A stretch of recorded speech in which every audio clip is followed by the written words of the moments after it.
Welcome, everyone. I'm excited to kick off today's presentation on mechanical properties of solids. This is the first slide, and I just want to briefly introduce what we'll be exploring. We'll look into the fundamental properties that define how solids behave under various forces. Over the next few slides, we'll cover topics like stress, strain, elasticity, and more. So let's get started and dive into the fascinating world of solid mechanics.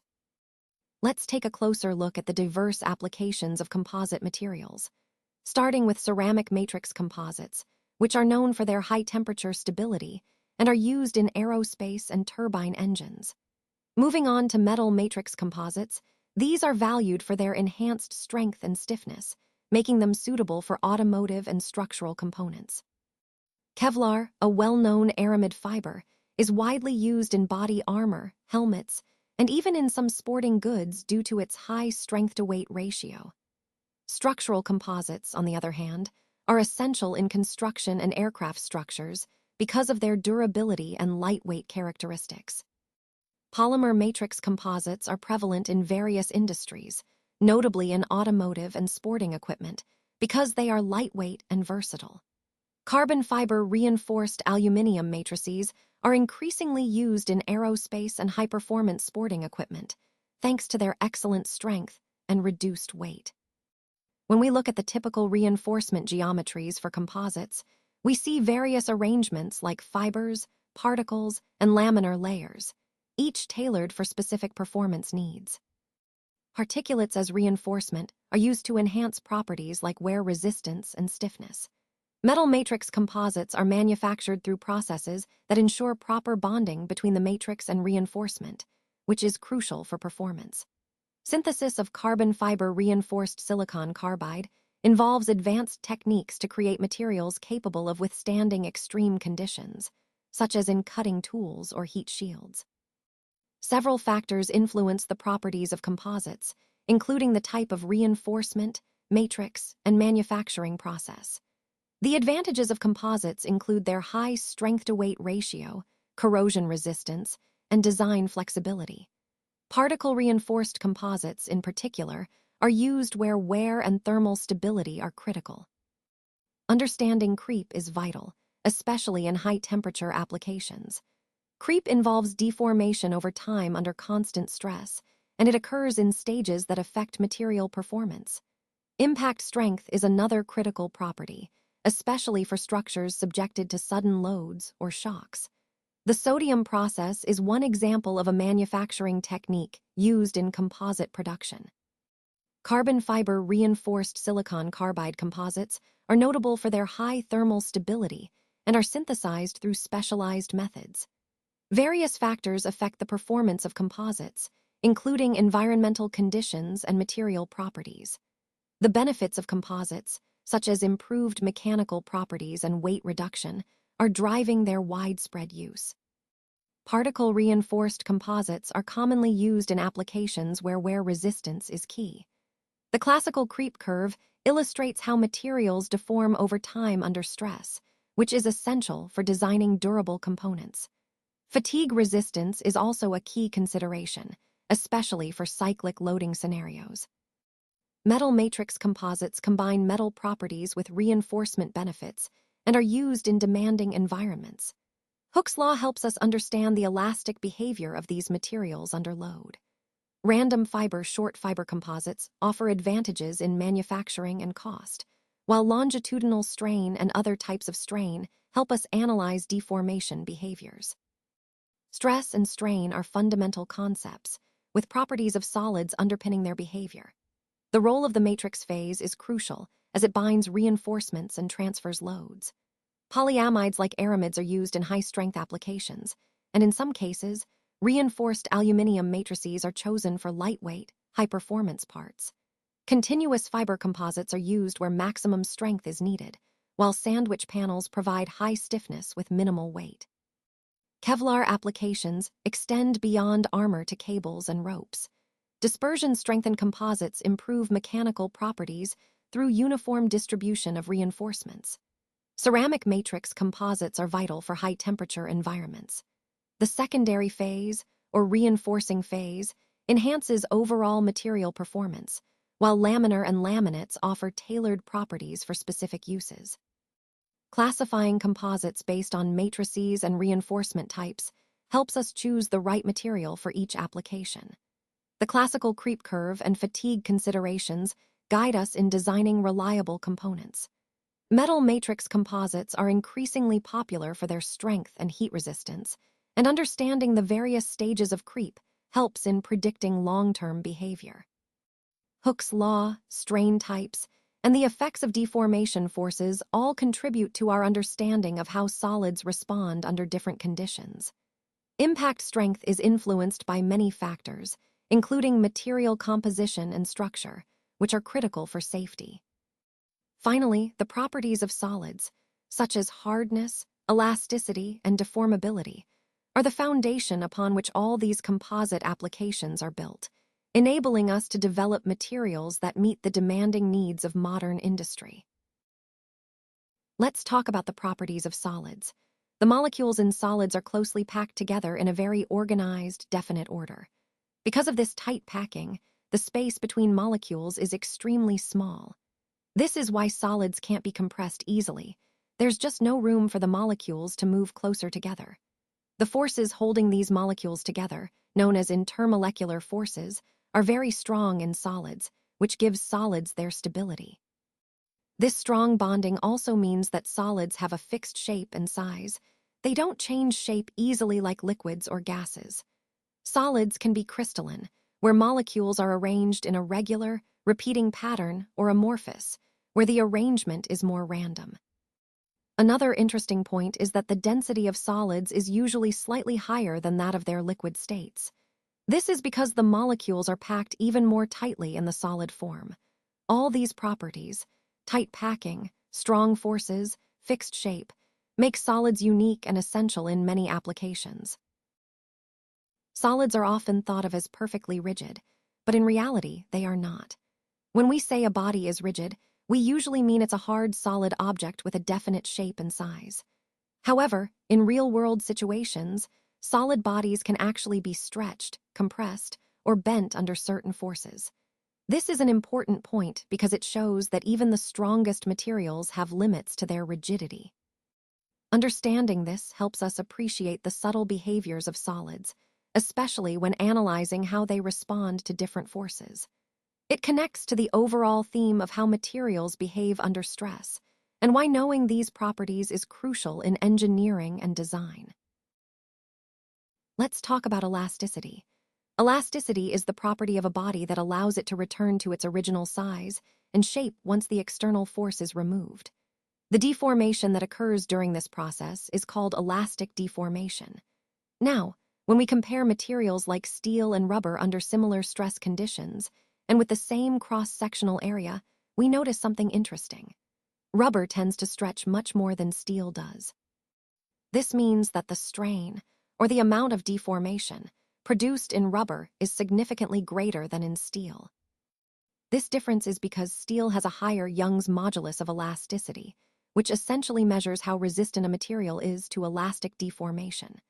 The higher the Young's modulus, the less it stretches under a given stress, indicating greater elasticity. So, in simple terms, steel is more elastic than rubber because it resists deformation more strongly. This concept ties into our overall understanding of material properties and how different materials behave under stress. Let's take a look at some common examples of materials that exhibit plasticity, such as clay and wax. These materials are quite interesting because they can be shaped easily when force is applied, but they don't return to their original shape once the force is removed. This means they have a tendency to stay deformed. The key point here is that these materials demonstrate what we call plastic behavior. Unlike elastic materials, which bounce back after deformation, plastic materials like clay and wax permanently change shape. This property, known as plasticity, is fundamental in many manufacturing and artistic processes because it allows us to mold and shape these materials into desired forms. Understanding plasticity helps us grasp how different materials respond to forces and why some are suitable for specific applications. So, when working with materials like clay or wax, we're leveraging their ability to undergo permanent deformation, which is essential in shaping and designing objects.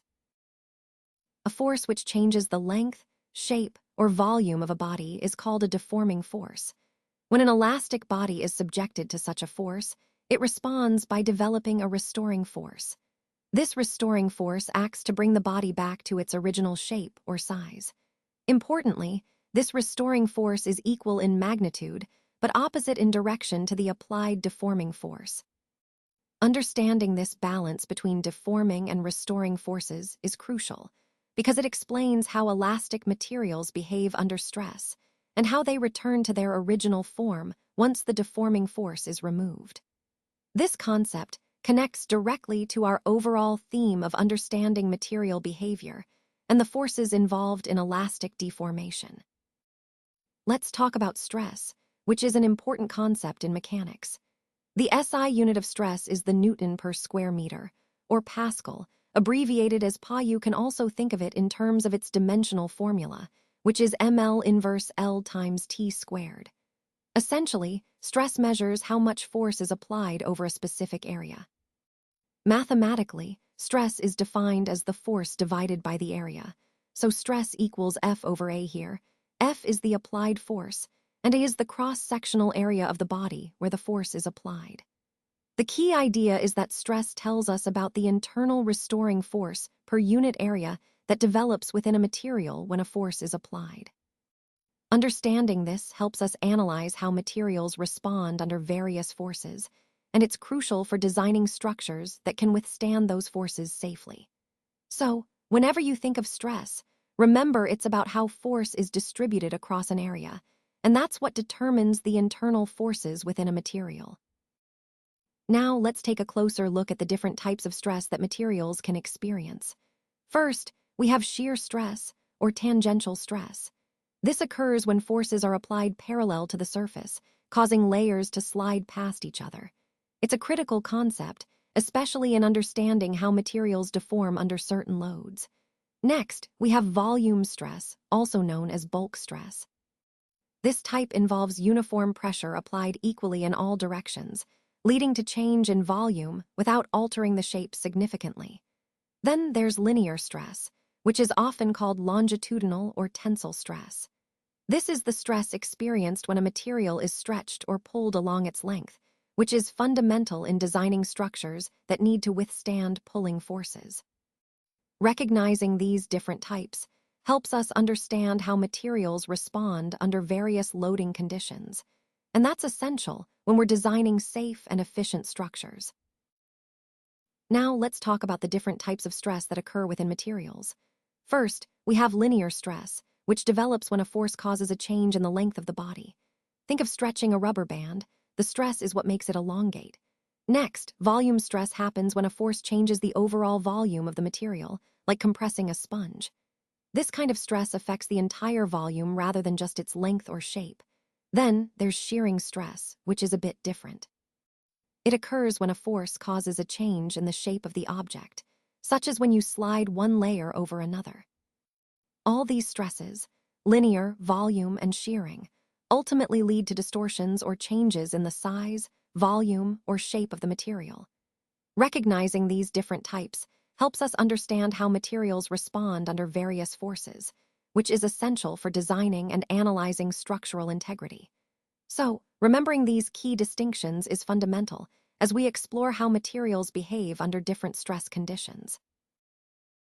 Strain has no unit and dimension, which means it's a purely relative measure.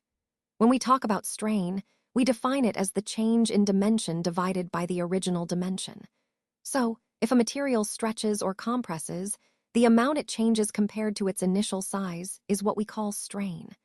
The deforming force applied on a body causes this change, and as a result, the body is said to be strained. The key point here is that strain is essentially a ratio. It's the change in dimension over the original dimension, and because it's a ratio, it doesn't have any units. This concept is fundamental because it helps us understand how materials deform under forces without getting distracted by the actual size of the object. It's a crucial part of analyzing material behavior in engineering and physics, connecting directly to how we assess the strength and flexibility of different materials.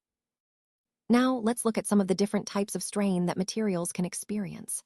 First, we have lateral strain, which occurs when a material stretches or compresses across its width or height. Next is volume strain, which refers to the change in the overall volume of the material when it's deformed.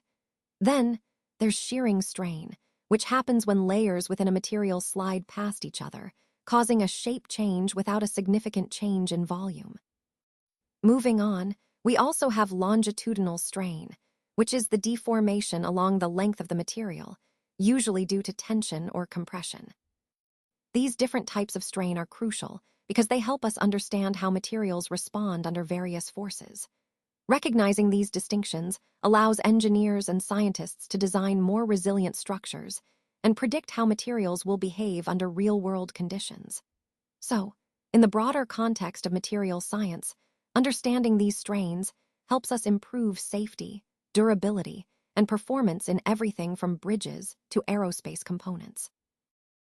Now, let's look at how we define strain. Strain is essentially the change in length divided by the original length of a material. It measures how much a body deforms when a force is applied. If the deforming force causes a change in length, the resulting strain is called longitudinal strain, or sometimes tensile strain or linear strain. These terms all refer to the same concept, which is how much the material stretches or elongates in the direction of the applied force. This is important because it helps us quantify the deformation and understand the material's response under tension. So, in summary, whenever a force causes a change in length, we're dealing with longitudinal or tensile strain, and that's key to understanding how materials behave under stress. Let's take a closer look at the concept of strain. Strain is defined as the change in volume divided by the original volume. Essentially, it measures how much a material deforms relative to its initial size. Now, when a deforming force causes a change in volume, the resulting strain is called volume strain. This means that if an object expands or contracts in size because of an applied force, we're dealing with volume strain. Understanding this helps us grasp how materials respond to forces that affect their entire volume, which is crucial in analyzing their behavior under different loading conditions. Now let's take a look at shearing strain. The shear strain is given by the formula tan Q equals dx over L here. Q represents the angle of deformation, dx is the lateral displacement, and L is the original length of the body. Essentially, this measures how much a shape changes due to a shear force without necessarily stretching or compressing it. When a deforming force causes a change in the shape of an object but doesn't alter its volume, the resulting deformation is what we call shearing strain. This concept is important because it helps us understand how materials respond to forces that tend to slide layers past each other, rather than stretch or compress uniformly. So, in summary, shearing strain captures the idea of shape change under shear forces, maintaining the volume, and is quantified by this tangent relationship. This understanding is crucial as it underpins many material behaviors in mechanics and engineering applications. Now, let's take a look at lateral strain. It is represented by the formula d, divided by d essentially. This measures how much the diameter of the body changes when a deforming force is applied. If the force causes the body to stretch or compress sideways, that change in diameter is what we're capturing here. So, the key point is that lateral strain quantifies the deformation in the diameter, not just the length. It's important because it helps us understand how materials respond to forces in directions other than the primary axis. Remember, this concept ties into the overall idea of how tissues and materials deform under stress, giving us a fuller picture of their mechanical behavior.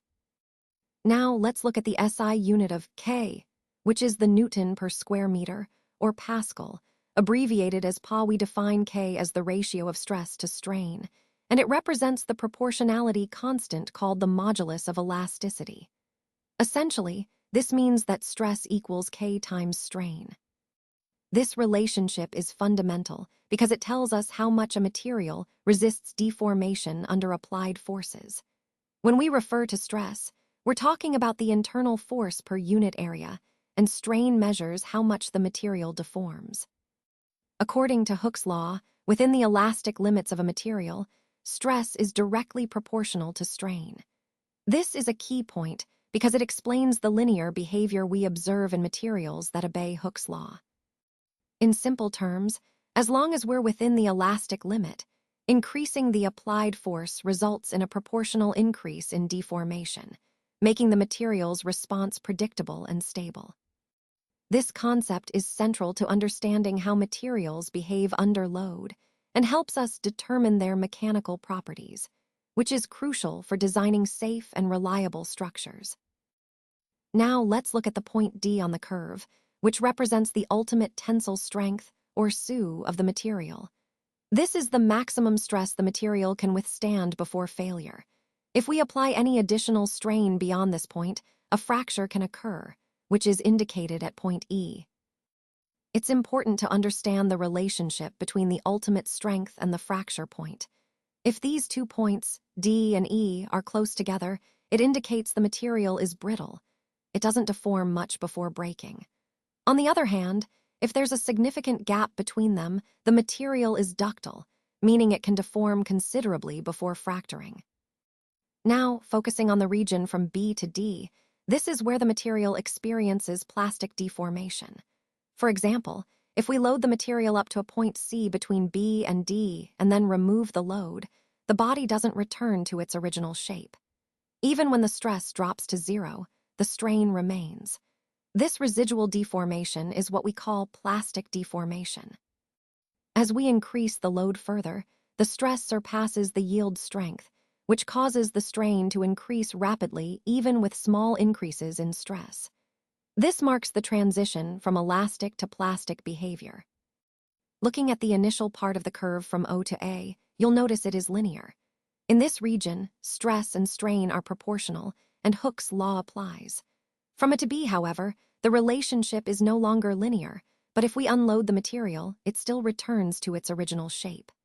The point B is known as the yield point or elastic limit, and the corresponding stress is the yield strength, C. In summary, understanding these points and regions helps us predict how materials will behave under different loading conditions, which is crucial for designing safe and reliable structures. Let's start by looking at the strength coordinate on the stress-strain curve at the point of rupture. This point is known as the breaking strength. It essentially indicates the maximum stress a material can handle before it breaks. Moving on, the maximum stress a material can withstand overall is called the ultimate strength. This is a critical value because it tells us the peak load the material can endure. Now, when we examine ductile materials, after reaching the ultimate load, the load actually drops due to a phenomenon called necking. This indicates the beginning of plastic instability, meaning the material is no longer able to deform elastically and is experiencing permanent deformation. In contrast, for brittle materials, the ultimate tensile strength is often used as a basis for determining working stresses because they tend to fail suddenly without significant plastic deformation. Like yield strength, ultimate strength is used with a safety factor to ensure the material's performance under expected loads. Speaking of yield strength, this is the stress level at which a material transitions from elastic to plastic deformation. Once this point is surpassed, the material deforms permanently. This is a very important concept because it helps us determine the safe limits of loading. Finally, there are 3 common ways to define tensile strength. Broadly, the tensile strength of a material is the maximum stress it can bear before failure. It's often called the ultimate strength in tension, represented by the highest point on the stress-strain curve during a tension test. This value is fundamental in engineering because it guides us in designing components that can withstand specific loads safely. To give you some perspective, here are a few typical tensile strengths for different materials. Alloy steel ranges from 60 to 70 kg/mm2, mild steel around 42, gray cast iron about 19, and white cast iron up to 47. These figures help us compare materials and choose the right one for the right application based on their strength characteristics. The main usefulness of hardness is that it has a consistent relationship with the tensile strength of a given material. This means we can use hardness as a practical, non-destructive test to estimate how strong a material is without actually damaging it. When we talk about the hardness of a surface, it's really a direct result of the interatomic forces acting right at that surface. It's important to understand that hardness isn't a fundamental property like density or melting point. Instead, it's a combined effect of various properties, compressive, elastic, and plastic, all interacting depending on how the material is penetrated or deformed. Hardness essentially measures how resistant a material is to permanent surface deformation. When a load is applied, a hard material resists bending, breaking, or shape changes. So, in practical terms, the harder a material, the better it can withstand surface wear and deformation under stress. This property is crucial for many applications where surface durability is key, and it ties back to the overall theme of understanding material strength and behavior. So, the crack in a structure will keep growing until it reaches a critical size. This happens when the stress intensity factor of the crack surpasses the material's fracture toughness. At that point, the crack propagates rapidly, often leading to complete failure of the structure. Traditionally, fatigue has been mainly associated with metal components, which is why we often hear the term metal fatigue. But, in essence, fatigue refers to the initiation and gradual growth of cracks caused by cyclic loading, repeated application of stress. Once a fatigue crack starts, it doesn't just stay put. Instead, it grows a small amount with each load cycle. This incremental growth can produce characteristic patterns on the fracture surface, which can tell us a lot about how the failure occurred. Understanding fatigue is crucial because it explains how materials can fail over time, even under stresses that are individually not enough to cause immediate failure. Recognizing these patterns helps us improve design and maintenance strategies to prevent catastrophic failures. Let's start by understanding what impact strength really measures. It is defined as the specific work required to fracture a test specimen that has a stress concentrator, typically in the middle, when it is broken by a single blow from a striker in a pendulum-type impact testing machine. Essentially, it tells us how much energy a material can absorb before it breaks under a sudden, dynamic load. Now, impact strength is a bit more complex than just toughness or strength alone. It combines both these characteristics, giving us a more comprehensive view of a material's resistance to sudden impacts. This is crucial because many real-world applications involve dynamic loads rather than static ones. In terms of units, impact strength is expressed in meganewton per square meter, or MnM2, in the SI system. This helps us quantify how resistant a material is when subjected to rapid forces. So, to sum up, impact strength is a key property because it reflects a material's ability to withstand sudden shocks and impacts, which is vital in designing safe and durable structures and components. When we increase the dimensions of the specimen, you'll notice that the impact strength also tends to go up.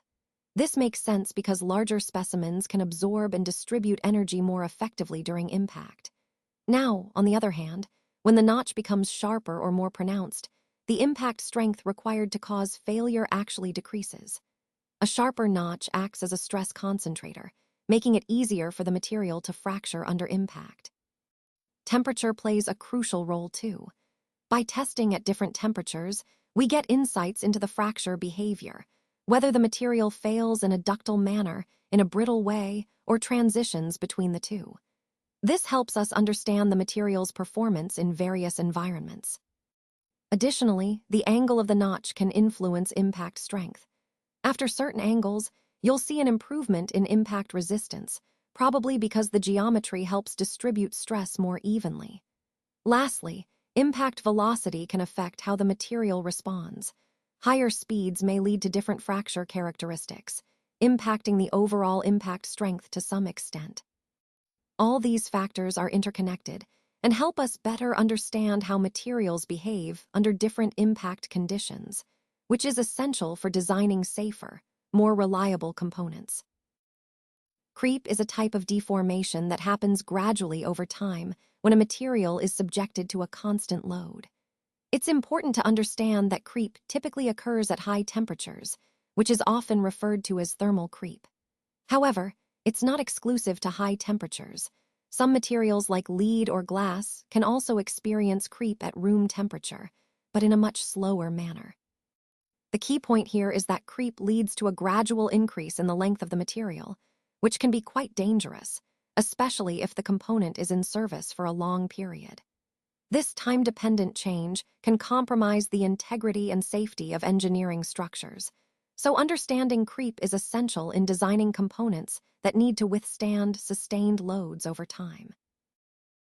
The rate of deformation is called the creep rate.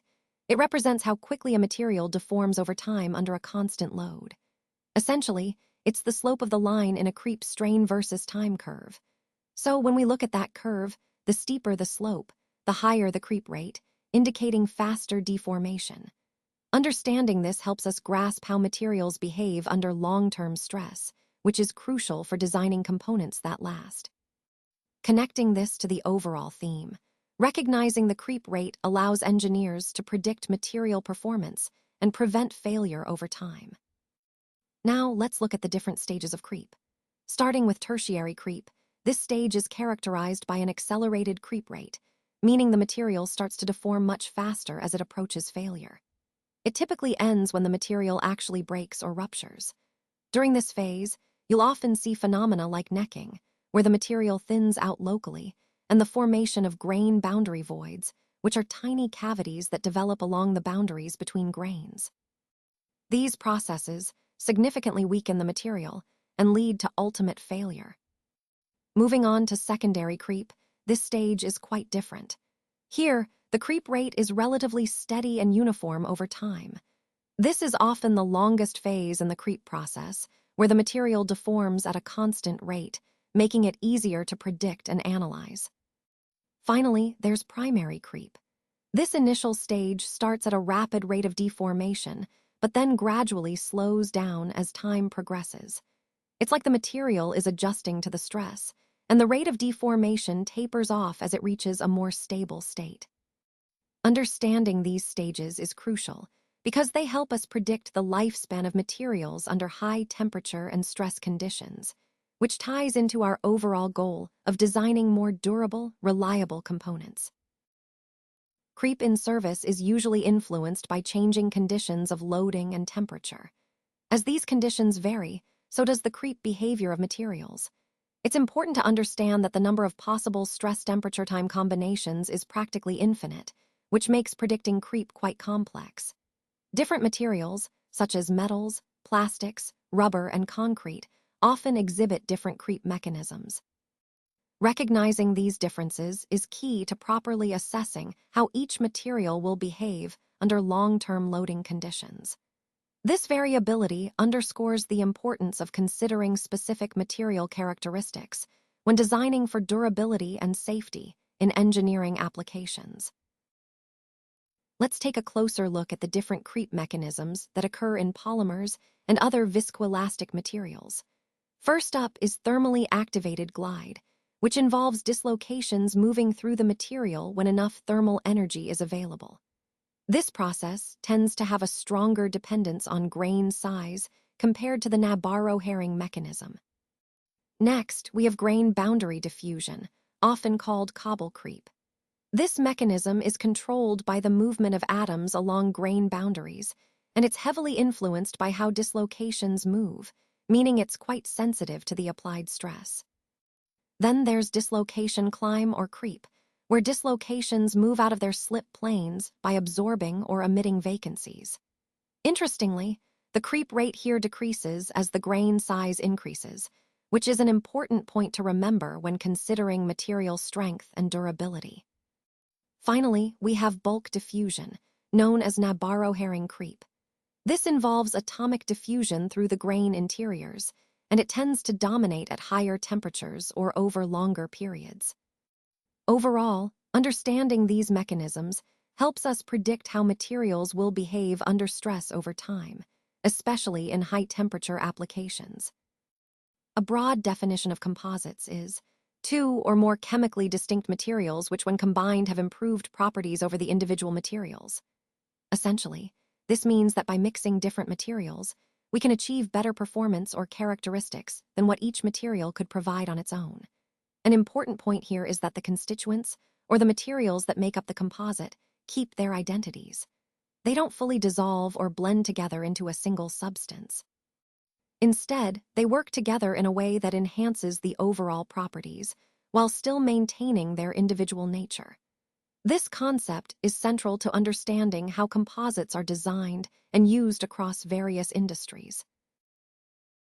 One of the exciting advantages of composites is that they allow us to achieve combinations of properties that we simply can't get with metals, ceramics, or polymers alone.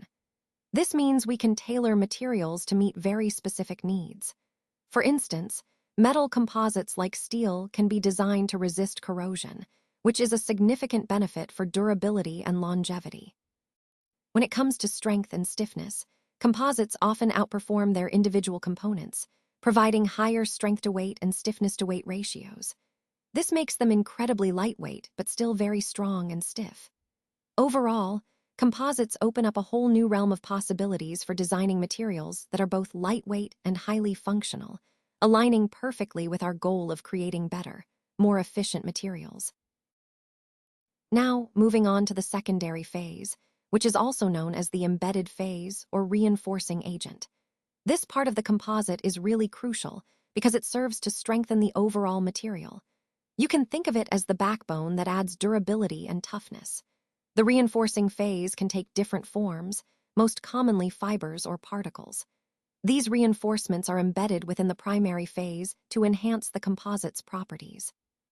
Remember, nearly all composite materials are made up of these two main phases: the primary, which acts as the matrix, and the secondary, which provides reinforcement. Together, they create a material that combines the best qualities of both components. The bulk form of the composite material is primarily provided by the matrix. It serves to hold the embedded phase, or the secondary phase, in place within the structure. Usually, the matrix encloses and often conceals this secondary phase, which helps in maintaining the integrity of the composite. When a load or force is applied to the material, the matrix doesn't just sit passively. It actively shares the load with the secondary or reinforcing phase. In some cases, the matrix may deform under stress, allowing the reinforcing agent to bear a significant portion of the load. This sharing of stress between the matrix and the reinforcing phase is crucial. It ensures that the composite can withstand higher forces and perform better overall. Understanding this function highlights how the matrix supports the reinforcement, contributing to the composite's strength and durability. Now, moving on to slide 33, let's talk about the secondary phase, which is essentially the reinforcing phase in composite materials. Its main function is to reinforce the primary phase, helping to improve the overall mechanical properties. The embedded phase, or secondary phase, is most commonly found in specific shapes that enhance its effectiveness. These shapes include flakes, particles, and fibers. Each of these forms plays a unique role in how the reinforcement interacts with the primary material. Understanding these shapes is key because they influence the strength, toughness, and other properties of the composite. So, in essence, the secondary phase acts like the backbone, providing additional support and stability to the primary matrix. Keep this in mind as we explore how these different shapes affect the material's performance throughout the presentation. Let's take a closer look at the various factors that influence composite materials. First, orientation is crucial because it determines how the fibers are aligned, which directly affects the strength and stiffness of the composite. Then, we have distribution, which refers to how evenly the fibers or particles are spread throughout the matrix. A uniform distribution usually leads to more predictable and reliable properties. Shape is another important factor. Whether the reinforcement is in the form of fibers, particles, or flakes, all of these shapes impact the composite's behavior. Size also plays a role. Smaller particles or fibers can enhance properties like strength and toughness, but they need to be well dispersed. Concentration, or the amount of reinforcement material added, is key because it influences the overall performance. More isn't always better, so finding the right balance is essential. Now, moving on to reinforcement material, this is what actually provides the strength and durability, like fibers or particles. The matrix material, on the other hand, binds everything together, transferring loads and protecting the reinforcement. All these factors, orientation, distribution, shape, size, concentration, along with the choice of reinforcement and matrix materials, work together to define the properties of the final composite. Understanding these helps us tailor materials for specific applications, ensuring we get the best performance possible. Let's now look at the classification of reinforcement based on its type. When we talk about reinforcement, it can be categorized in different ways, and one of the most common methods is by its type. Essentially, reinforcement can be either positive or negative. Positive reinforcement involves adding something favorable to increase the likelihood of a behavior, like giving praise or rewards. Negative reinforcement, on the other hand, involves removing something undesirable to encourage a behavior, such as reducing a loud noise when a task is completed. Understanding these types helps us design better learning and behavioral strategies because we can tailor our reinforcement methods to what will be most effective in a given situation. This classification is fundamental because it connects to the overall theme of how reinforcement shapes behavior, either by adding positive stimuli or removing negative ones. Recognizing these differences allows us to apply reinforcement more effectively in various contexts, from education to workplace management. Let's take a closer look at concrete, which is essentially a mixture of sand and gravel particles suspended in a cement matrix. Think of it as particles embedded within a binder that holds everything together. An example of a similar concept is vulcanized rubber, where carbon black particles are dispersed throughout the rubber to enhance its properties. The particles in these composites typically range in size from about 1 to 50 millimeters. The concentration of these particles usually falls between 15 and 40% by volume, depending on the specific application. What's important to understand is that these particulate phases are generally harder and stiffer than the surrounding matrix material. This difference in properties is crucial because these particles provide strength to the composite. They do so by restraining or limiting the movement of the softer matrix, effectively reinforcing the material. This concept of large particle reinforcement is key in designing composites that need to withstand high stresses or loads. In the broader context of composite materials, understanding how these large particles contribute to strength helps us tailor materials for specific engineering needs, ensuring durability and performance. Let's take a look at some specific examples of dispersion-strengthened composites, such as CuAl2O3 and CuZnAl2O3. These particles actually enhance the strength of the metal matrix, making the material much more durable. The particles involved can be metallic, intermetallic, or even non-metallic, depending on the desired properties. The matrix, which is the main load-bearing phase, supports and holds everything together. To achieve effective reinforcement, these particles are uniformly dispersed throughout the matrix, and they are typically very fine, less than 0.1 millimeters in size. This fine dispersion is crucial because it helps improve the overall strength without making the material brittle. Usually, the volume fraction of these particles ranges between 5 and 15%, which is enough to boost strength while maintaining ductility and processability. Overall, dispersion-strengthened composites are a powerful way to enhance material properties, especially in applications requiring high strength, where resistance and stability at elevated temperatures. Let's talk about particulates as the reinforcement. When we think about reinforcement in composites, we usually picture fibers or particles that strengthen the material. Particulates are tiny solid particles embedded within a matrix, and they serve as a reinforcement phase in many composite materials. These particles can be made of various substances, like ceramics, metals, or other materials, depending on the desired properties. One of the key points is that particulates can improve the mechanical properties of the base material, such as increasing hardness, wear resistance, and sometimes even toughness. They work by hindering dislocation movement within the matrix, which is a primary mechanism of strengthening in materials science. It's also important to note that the size, shape, and distribution of these particulates play a crucial role in how effective they are as reinforcement. Uniformly dispersed particles tend to provide more consistent and reliable improvements in properties. Connecting this to the overall theme of composite materials, using particulates allows us to tailor the material properties for specific applications, whether it's for lightweight components, wear-resistant surfaces, or high-temperature environments. So, in essence, particulates as reinforcement are a versatile way to enhance the performance of composite materials by leveraging their tiny size and unique properties. Let's talk about fillers and their role as a reinforcement.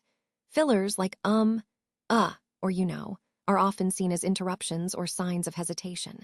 But in reality, they serve an important purpose. They act as a kind of bridge, giving us a moment to gather our thoughts or emphasizing a point. This can make our speech feel more natural and relatable. When used intentionally, fillers can reinforce key messages, making them stick in the audience's mind. They also help us connect with our listeners by sounding more conversational and less robotic. So, instead of fearing fillers, we can see them as tools to enhance our communication, reinforcing our message and making our delivery more engaging and authentic. Let's take a closer look at random fiber, or short fiber, reinforced composites. These materials are quite interesting because, unlike long fibers, the fibers in these composites are randomly distributed and cut into short lengths. This random orientation can actually simplify manufacturing processes and reduce costs, making them a popular choice for various applications.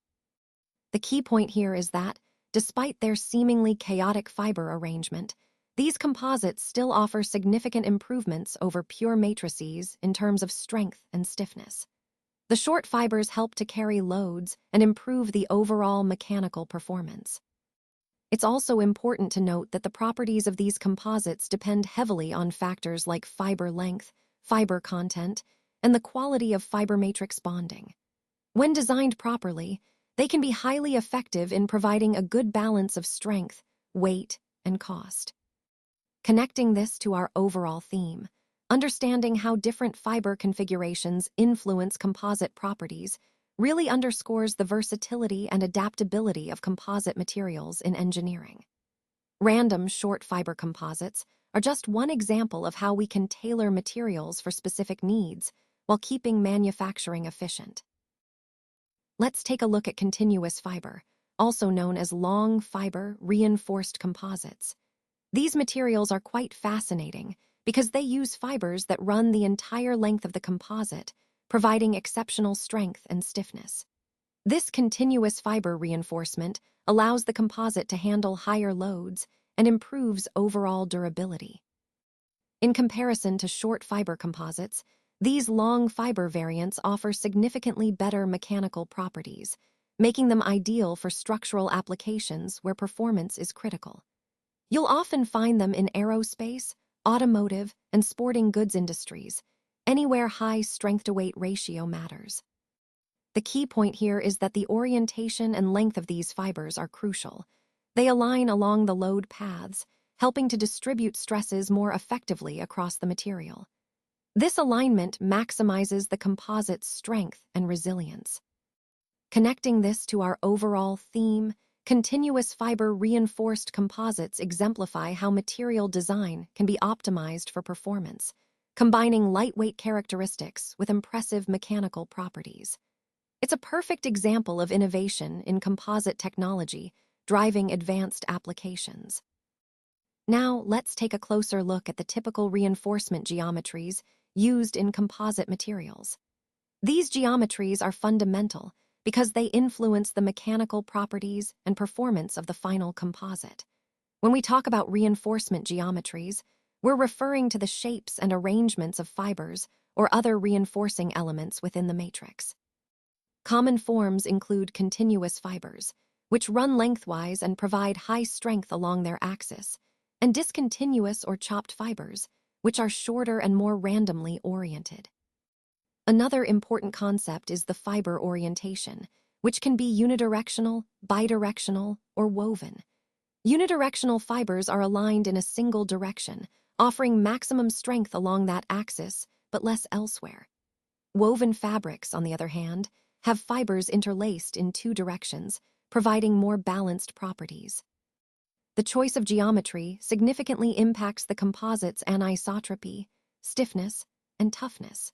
For example, unidirectional fibers excel in applications where load is primarily along one axis, while woven fabrics are better suited for complex load conditions.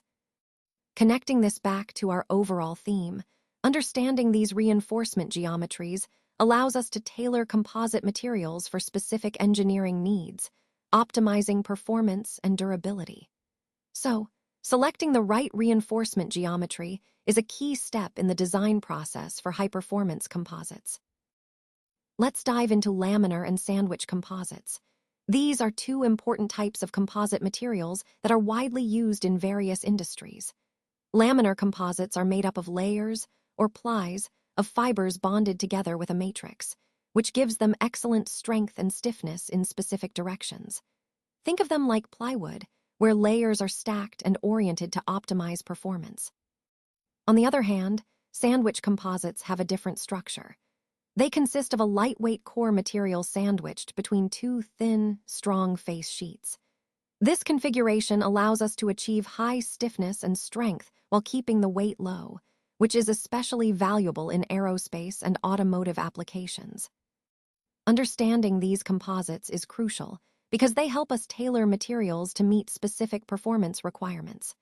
Whether we need directional strength with laminar composites or high stiffness-to-weight ratios with sandwich structures, choosing the right type makes a significant difference. So, by grasping the key differences and applications of laminar and sandwich composites, we can better appreciate how advanced materials contribute to innovative and efficient designs across various fields. Let's take a closer look at classification based on matrices. This approach involves using matrices to organize and analyze data for classification purposes. Essentially, matrices provide a structured way to represent relationships between different variables or features within our data set. By doing this, we can identify patterns or groupings more effectively. This method is particularly useful when dealing with complex data where simple linear methods might fall short. It connects directly to the overall theme of classification by offering a systematic way to handle, interpret, and make decisions based on the data. So, understanding how matrices function in this context is crucial for developing robust classification models. The primary function of the matrix phase in a composite is to hold and bind the reinforcing phase in position within the material. It acts as a medium through which external loads are transmitted and distributed to the reinforcing fibers, ensuring the composite performs effectively under stress. The matrix also separates the fibers from each other, preventing them from clumping together and maintaining the structural integrity of the composite. Additionally, it protects individual fibers from surface damage caused by abrasion and oxidation, which can weaken the material over time. Another important role is improving the fracture toughness of the composite, making it more resistant to crack propagation. Beyond mechanical support, the matrix can withstand extreme temperatures, whether heat or cold, and can conduct or resist electricity, depending on the application. It also helps control chemical attacks, safeguarding the reinforcement and enhancing the durability of the composite overall. These functions highlight how essential the matrix is in ensuring the composite's strength, durability, and functionality. Let's take a look at some advanced reinforcement materials used in composites. One example is rubber that is reinforced with carbon black, which helps improve its strength and durability. In addition, fiber-reinforced plastics, or FRPs, are another important category. These materials incorporate fibers into a plastic matrix to significantly enhance mechanical properties like strength and stiffness. The combination of rubber with carbon black and the use of FRPs are key because they allow us to tailor material properties for specific applications. For instance, rubber reinforced with carbon black is commonly used in tires due to its improved wear resistance. Meanwhile, fiber-reinforced plastics find widespread use in aerospace, automotive, and sporting goods because of their high strength-to-weight ratios. Connecting this to the overall theme, these reinforced materials exemplify how we can engineer composites to meet demanding performance criteria. They show the versatility and potential of composite materials in advancing modern engineering solutions. Let's take a look at some common applications of these advanced materials. You'll notice that electrical contacts, gas turbine blades, and aerospace components are all prime examples. These applications benefit greatly from the unique properties of the materials we're discussing. For instance, they require greater resistance to degradation by organic fluids, which helps improve durability and reliability. Additionally, their non-flammability and creep resistance are crucial for safety and long-term performance under stress. They also enable higher operating temperatures, expanding the potential for more efficient and powerful systems. Now, when it comes to the advantages, metals with low density and low temperature toughness are preferred as matrix metals. Think of materials like aluminum, titanium, magnesium, and their alloys. These choices help keep the overall weight down while maintaining the necessary strength and resilience. This combination of properties makes these metals ideal for high-performance applications, especially in aerospace and other demanding environments. So, understanding these key points helps us appreciate how material selection impacts performance and safety in advanced engineering fields. In this slide, we're looking at a specific type of ceramic matrix composite, or CMC. The key point here is that small particles of partially stabilized zirconia are dispersed within a matrix material, which in this case is Al2O3, or aluminum oxide. Essentially, what we're seeing is a composite structure where these tiny zirconia particles are embedded in an aluminum oxide matrix. This combination is important because it leverages the properties of both materials. Zirconia, especially when partially stabilized, offers excellent toughness and resistance to crack propagation, which helps improve the overall durability of the composite. Meanwhile, Al2O3 provides high-temperature stability and good mechanical strength. By dispersing zirconia particles within the Al2O3 matrix, we aim to enhance the toughness of the ceramic material without sacrificing its high-temperature performance. This approach is part of the broader goal in developing advanced ceramics and CMCs to achieve materials that are not only strong and heat-resistant, but also tougher and more resistant to impact and shock. So this slide highlights how carefully engineered microstructures, like dispersing zirconia particles within an alumina matrix, are crucial for improving the performance of these composite materials in demanding applications. FRPs, or fiber-reinforced polymers, are widely used across several key industries. You'll find them in aerospace, where their strength-to-weight ratio is crucial, in automotive manufacturing, for lightweight and durable vehicle parts, in marine applications, for corrosion resistance and strength, and in construction for innovative, high-performance building materials. The core of these materials is a polymer matrix, which is usually an epoxy, vinyl ester, or polyester thermosetting plastic. These plastics provide the foundational support and shape. What makes FRPs truly special is that they are composite materials. They combine a polymer matrix with reinforcing fibers, which are typically glass, carbon, or aramid fibers. These fibers are embedded within the polymer to significantly enhance the material's strength and durability. Interestingly, other types of fibers, such as paper or wood, have also been experimented with in some specialized applications, though less common. So, in essence, fiber-reinforced polymers are about creating a high-performance composite that leverages the best properties of both the polymer matrix and the reinforcing fibers. This synergy results in materials that are lightweight, strong, and adaptable, characteristics that are essential in many advanced engineering and manufacturing fields. This makes FRPs a versatile and essential part of modern industry, aligning perfectly with the overall theme of innovative material solutions. A structural composite is essentially a multi-layered, low-density material that's designed for specific structural applications. These composites are typically used in situations where maintaining structural integrity is critical.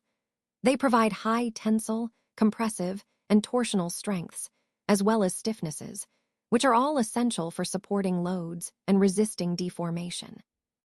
What's really interesting about these materials is that their properties don't just depend on the raw materials they're made from. Instead, the way the layers are arranged and the geometric design of the structural elements play a crucial role. This means that by carefully designing the architecture of these composites, we can tailor their performance to meet specific engineering requirements. So, in essence, the effectiveness of a structural composite hinges on both the choice of materials and the innovative design of its structure, making them versatile and powerful tools in advanced engineering applications. Now, let's take a closer look at the different classes of laminar composites. First, we have the multidirectional composites, which are designed with fibers oriented in multiple directions to enhance strength and stiffness in various loads. Next, there's the angle ply configuration, where plies are stacked with fibers at specific angles to improve resistance to shear and torsion. Then, we have the cross-ply composites, which typically consist of layers with fibers oriented at 90 degrees to each other, offering balanced properties and good multidirectional strength. Finally, unidirectional composites are made with fibers all aligned in the same direction, providing maximum strength along that particular axis. Each of these classes plays a crucial role depending on the specific application requirements, and understanding their differences helps us tailor materials for optimal performance. It is essential that faces be bonded strongly to the core to ensure the overall structural integrity of the panel. The honeycombs used as core materials must have sufficient shear strength to withstand transverse shear stresses, which are the forces that act parallel to the surface and can cause slipping or deformation. Wood, on the other hand, provides continuous support for the faces and helps hold everything together, contributing to the panel's strength and stability. Now let's talk about the functions of the core material. When a sandwich panel is bent, one face experiences compressive stresses, while the opposite face endures tensile stresses. This is why the outer sheets are typically made of relatively stiff and strong materials, like aluminum alloys, steel, or stainless steel, to handle these stresses effectively. Additionally, rigid polymeric foams are often used as core materials. These foams are cost-effective because they're less expensive than the face materials, which makes the entire panel more economical. Overall, core materials generally fall into three main categories, each offering different benefits depending on the application. The key takeaway here is that the core not only supports the faces, but also plays a critical role in the panel's ability to resist bending and shear forces, all while keeping costs manageable. This balance of strength, support, and economy is what makes sandwich panels such a versatile choice in structural design. Let's take a closer look at concrete as a prime example of particulate-reinforced composites.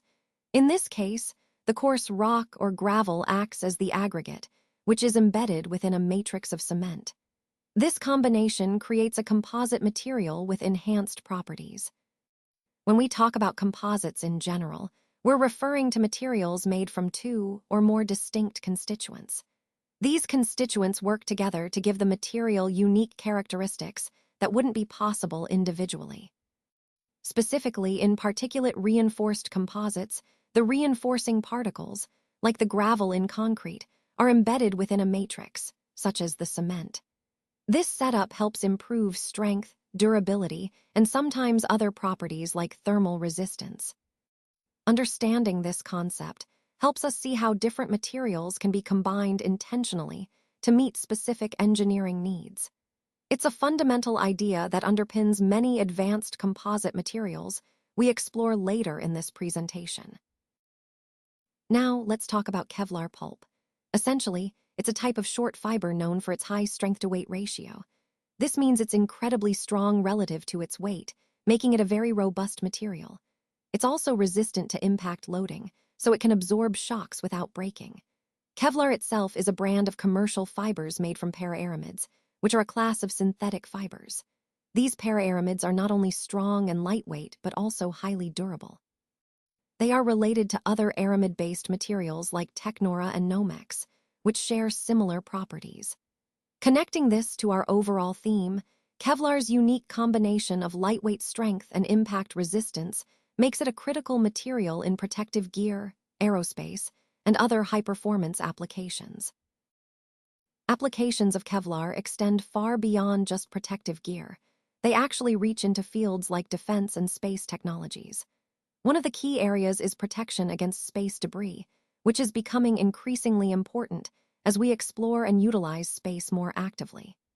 Kevlar fibers are particularly well suited for these applications because they are lightweight but incredibly tough, providing strong resistance to impacts. They also have outstanding thermal stability, which means they can withstand extreme temperatures without losing their properties. When these fibers are used in polymer composites, they become even more versatile. These reinforced composites are now employed across various industries, everything from military to aerospace. For example, in the defense sector, Kevlar-based composites are mainly used to produce bulletproof jackets and helmets.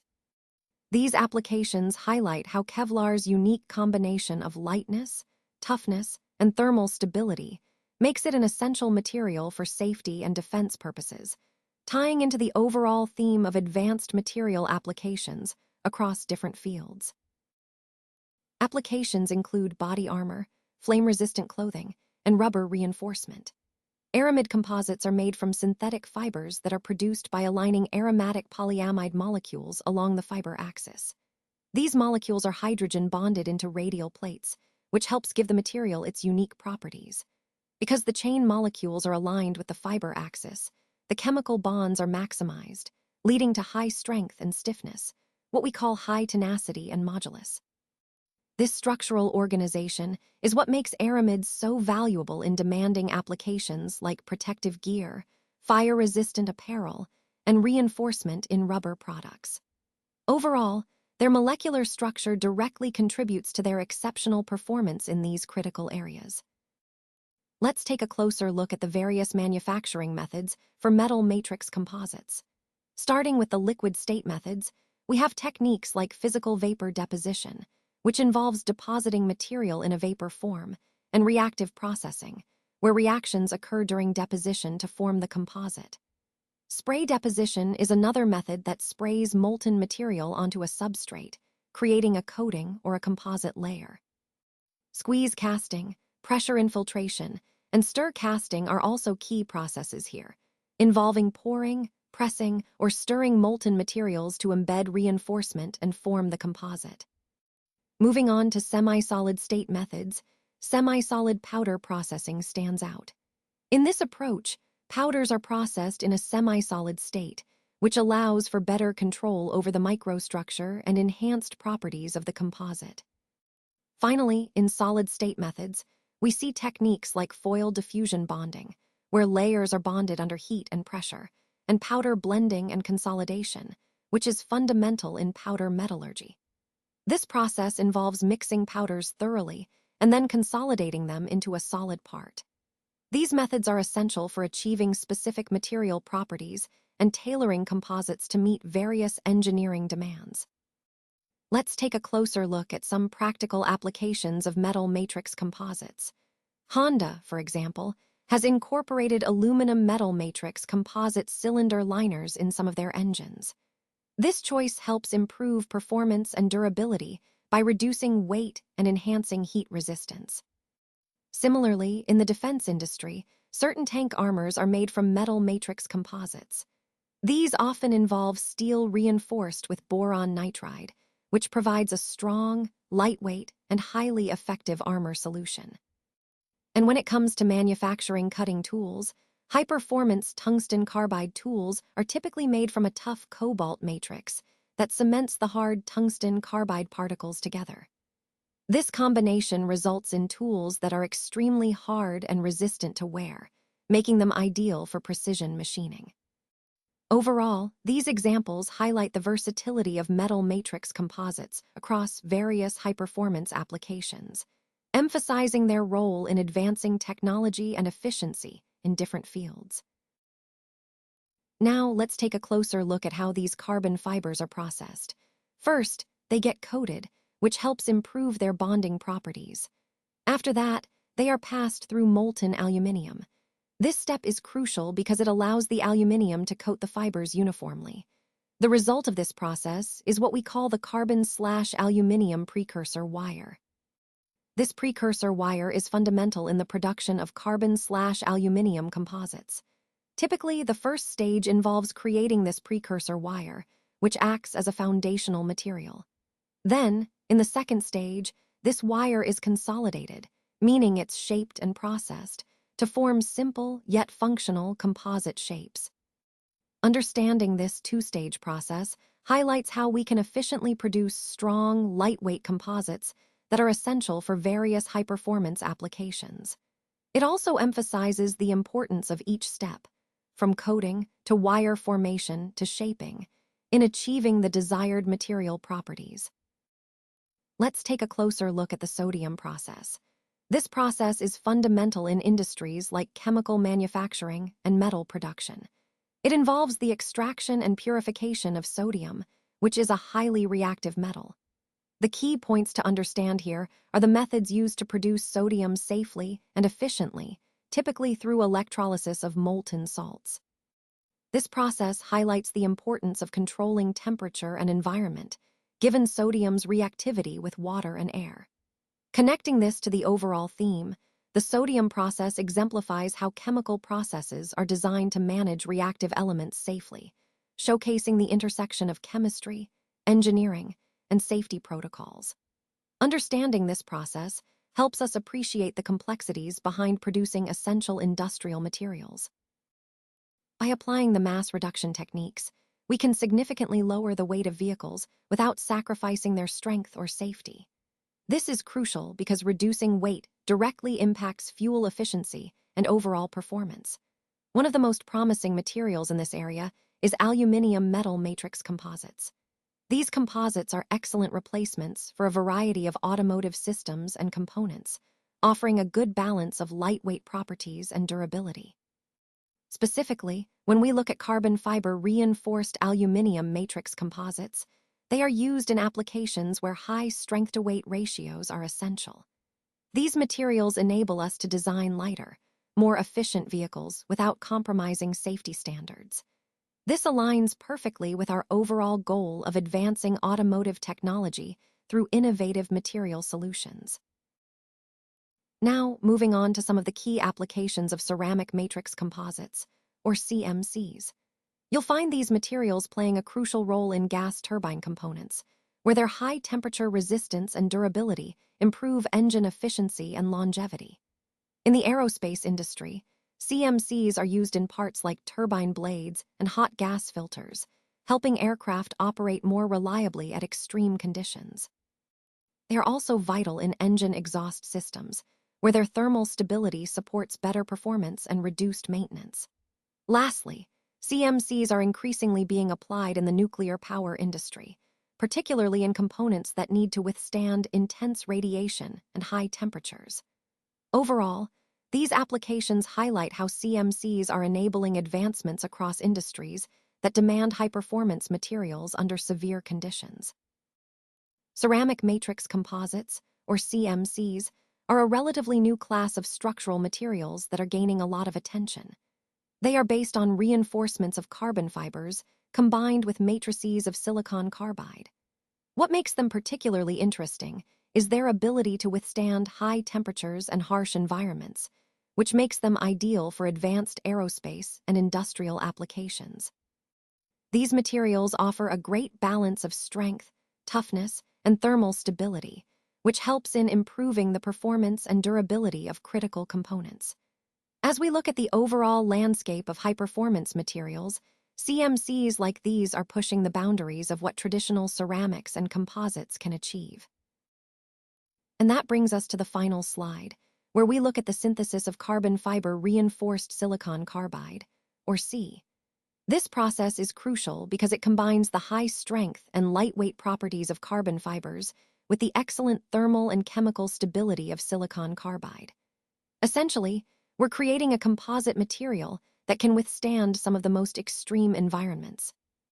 The synthesis typically involves methods like chemical vapor infiltration or polymer infiltration and pyrolysis, which help to uniformly distribute the silicon carbide matrix around the carbon fibers.